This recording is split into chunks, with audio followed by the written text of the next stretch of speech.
और बजट के गहमागहमी के बीच इस बात को लेकर भी सवाल उठाए गए थे कि बजट में अतिरिक्त राशि का प्रावधान करेगी केंद्र की मोदी सरकार। तो क्या आप जानना नहीं चाहते कि केंद्र की मोदी सरकार ने बजट में क्या अतिरिक्त प्रावधान किए हैं और क्या समीक्षा दौर और समीक्षा के बैठकों के उपरांत जो निर्णय आने वाले हैं, जिनमें स्थानीय सांसदों और केंद्र शासित प्रदेशों के मंत्रियों और केंद्र के जो है कि कैबिनेट मंत्रियों के द्वारा जो सलाह दिया गया है, उसके आधार पर क्या केंद्र की मोदी सरकार EPS 95 के पेंशनरों को 7,500 रुपये का तोहफा देने जा रही है। बताया तो यह जा रहा है कि 5,000 से 7,500 रुपये के बीच इनके पेंशन को EPS 95 को निर्धारित करने पर सहमति बन गई है। कितनी सच्चाई है इन खबरों में, सब कुछ हम आगे आपको बताने जा रहे हैं। उससे पहले यदि चैनल पर नए हैं तो चैनल को सब्सक्राइब कर लीजिएगा, वीडियो को लाइक और शेयर करना मत भूलिएगा,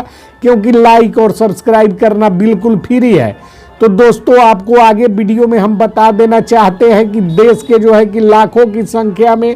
जितने भी बुजुर्ग दंपति हैं, जो प्राइवेट सेक्टर हो या सरकारी सेक्टर, जो EPS 95 के लाभुक हैं, जो ECI, EPFI और EPS 95 के जो लाभुक हैं, जो EPS 95 के लाभ प्राप्त कर रहे हैं, उन लोगों को लेकर क्या केंद्र की मोदी सरकार क्या कार्यवाही करने जा रही है, इसका पूरा विश्लेषण जो है कि आपको हम बता देंगे, क्योंकि इसके संबंध में बहुत ही सटीक और महत्वपूर्ण जानकारी हमने एकत्रित की है। हमारे सूत्र लगातार जो है कि सरकार के संपर्क में है और सरकार के तरफ से जो भी इस पर कदम उठाए जा रहे हैं उसको लेकर तमाम खबरों को एकत्रित करने का कार्य हमारे जो है कि सूत्र कर रहे हैं और हम तक बारीकी पूर्वक पहुंचाने का काम भी कर रहे हैं। इसलिए जो है कि आपको सारी बातें कुछ मिनटों में स्पष्ट करने का हम प्रयास करते हैं। EPS 95 के लाभुकों के लिए सरकार ने पेंशन बढ़ाने हेतु जो है कि पर्याप्त राशि की व्यवस्था जो बजट 2025 प्रस्तुत की गई है उसमें कर दिया है। यह बातें जो है कि वित्त मंत्रालय के आधिकारिक सूत्र बता रहे हैं कि बजट में जो है कि राशि की कमी कहीं से नहीं है। पूर्व से जो 1,000 रुपये इनको मिल रहे थे उसको जो है कि बढ़ा दिया जाए, उसको 7,500 कर दिया जाए। 5,000 से 7,500 के बीच यदि उस राशि को बढ़ाया जाता है तो कहीं से राशि कम नहीं पड़ेगी। इतनी पर्याप्त राशि जो है कि बजट में सरकार ने व्यवस्था कर ली है। साथ ही वित्त विभाग के सूत्र यह भी बता रहे हैं कि जो है कि यदि राशि की वृद्धि की जाती है, इनके EPS 95 की राशि को बढ़ाती है सरकार,